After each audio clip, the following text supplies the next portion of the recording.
ছুটিতে দেশে যাওয়ার পর আমার মা আমারে জড়ায় ধরে কয়, বাজান তোমার ইনকামের টাকার ভাত খাইতে আমার অনেক স্বাদ লাগে।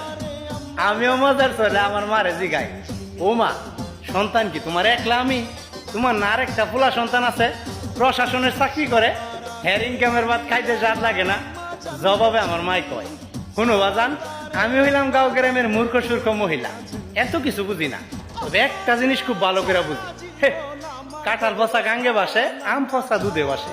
ওই ফুলা সরকারি চাকরি করে, ওই ফুলার টাকার কি কোনো গ্যারান্টি আছে? তুমি হইলে আমার জনম দুঃখী প্রবাসী পোলা, তোমার ইনকামের টাকা হয়েছে রোদে পুরা বৃষ্টিতে ভিজা শরীর থেকে ঘাম ঝরে হালাল ইনকামের টাকা। এই জন্য মনে হয় খাদ্রা খাইতে একটু বেশি লাগে, বুঝছো বাজার?